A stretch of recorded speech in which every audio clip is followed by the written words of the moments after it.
of us really feel like, am I good enough? Am I smart enough? But my gift doesn't look like theirs.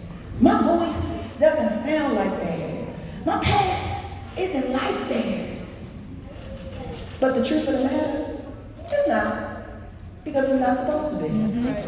It is not supposed to be. In our text, King David, oh, I love King David. He wrote the ultimate reminder for us to remember that you were meant to be. This text reminds us all that our life is not accident, but it is on purpose. For you were created in my inmost being. You knit me together in my mother's womb. David tells each of us in his Psalms to celebrate the incredible power of God's creativity, of his omnipotence. David specifically focuses on the intricate detail of the human body. Even before the moment of conception, God is working on you, the person. Even before the moment of conception, God is working on you, the person. God is using his masterful, creative work to show you that you are meant to be. Amen. You don't believe me? Let me prove it. Okay. Everybody take out your hand. Hold your hand out like this. Okay? Now flip it over. Look at your fingers. Look at your fingers. Fun fact.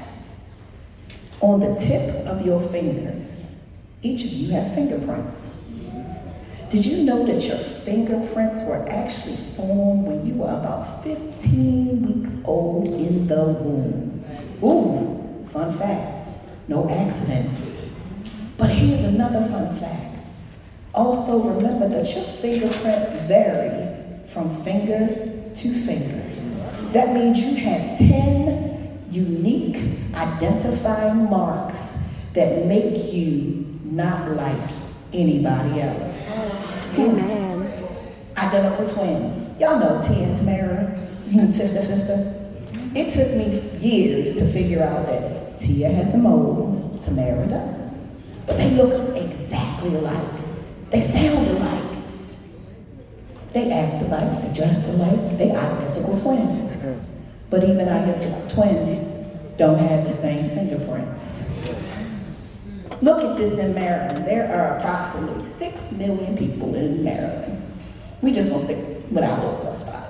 So that means there are over 60 million different fingerprints running around. 60 million different unique identifiers here. For you created me in the inmost being of my mother's womb. You knit me together. That means according to God's masterful design, each of you has something that makes you valuable. You are one of a kind. There's only one you, no one like you. And if anybody knows anything about one of a kind things, one of a kind things makes you extremely valuable. My husband's a car person, so that Bugatti that they only make like 4 a year, $1 million cars, why? They're so valuable because there's only a few of them.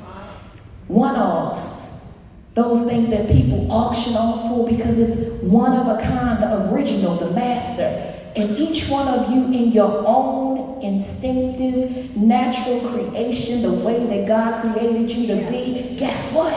You are one of a kind. So, my first topic, my first point for today, I want you to remember this. Embrace your uniqueness. When we become so consumed with what's trending on and drawn to the images of perfection that we see on social media and TV, you know, the filtered version, you know, the made-up version, that thing that people post because they just want you to think everything is good and life is wonderful and beautiful, you know, and really, you know, they take that picture of this side of the house because that side of the house is a mess. They want you to see that, oh, ooh, this is my boo every single ideal day, but knowing when I get off this day on social media, you get on my nerves. I don't want him in the house. You post all your children. Oh, see, they so beautiful, they wonderful. Oh, this. I swear to God, I wish they were in my house. Oh, you know, that version of you. That version of you. For many of us, we are trying to be like people that we admire.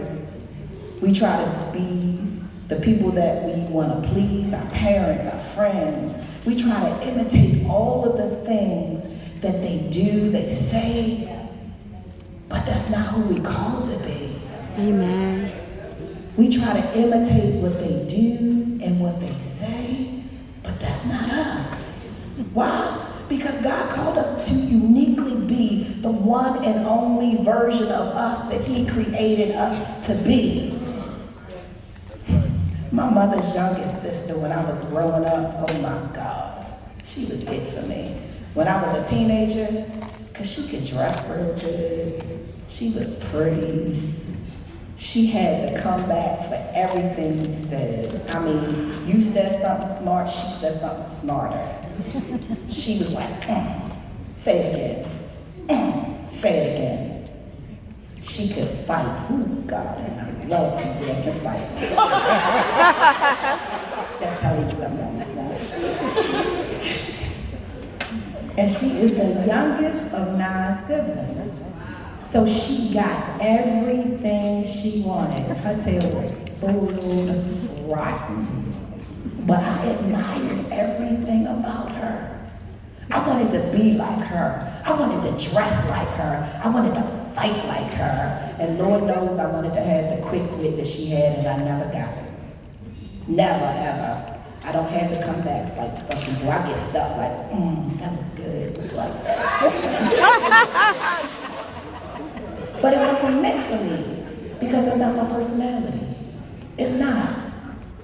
And in my immature adolescence, I hadn't yet learned that my traits were unique. My traits were not supposed to be like hers. Her tail can't cook, I can.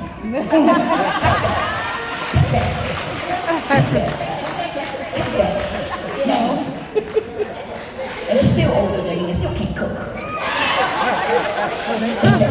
Take that. Yeah, she might beat me up after this, baby. You got me?